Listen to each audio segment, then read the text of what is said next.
The chief of the elite investigating unit of the Department of Public Safety, the Texas Rangers, quietly retired weeks ago. His second in command just left also. DPS confirms Chief Chance Collins retired in September. He asked for no formal ceremony. There was no mention whether this retirement was connected to investigations into the botched police response at Robb Elementary either. But at least one other Ranger is under investigation for that response, and Fox 4's Stephen Dow live with the governor's response to all of this. Stephen. It's not clear exactly what the reason was for that Texas Rangers chief to retire. In a note to colleagues, he told them to remain committed to serving without intimidation or political influence. Wednesday, Fox 4 learned the man in charge of the team investigating the botched law enforcement response to the Uvalde mass shooting is no longer with the Department of Public Safety. DPS confirmed Wednesday Texas Rangers Chief Chance Collins retired in September. The departure came without any press release or notification from DPS, something the department did in August for lower-level leadership, including Texas Rangers Assistant Chief Brian Brzezinski. KABB, the Fox affiliate in San Antonio, obtained an internal email from Collins to staff in September. It didn't explain why he was leaving, but he said he did not want to have a formal ceremony. He also told them to continue their commitment to the citizens of Texas without fear of intimidation or political influence. A reporter asked Governor Greg Abbott directly about whether that mention of political influence may be connected to the Rangers' investigation of the Uvalde response. You know Chance Collins with the Texas Rangers? Right.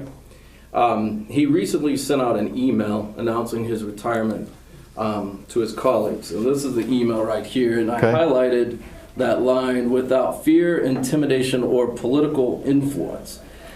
Was he pressured to retire, or is he referring to some kind of political influence related to the Uvalde investigation? Yeah.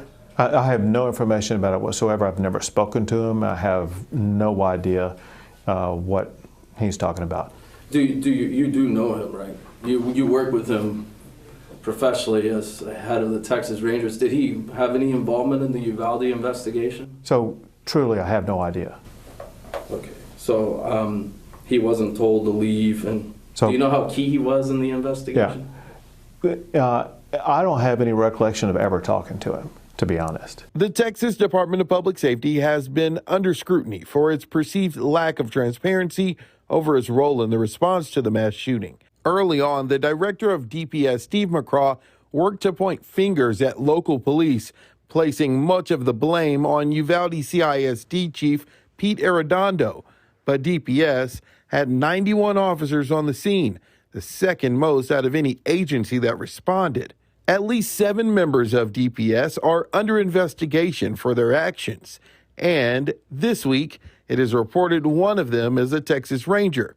Monday, CNN reported Christopher Ryan Kendall was seen multiple times in body camera video on his phone outside and inside Robb Elementary School during the 90 minutes that passed with nobody breaching the classroom where the gunman was.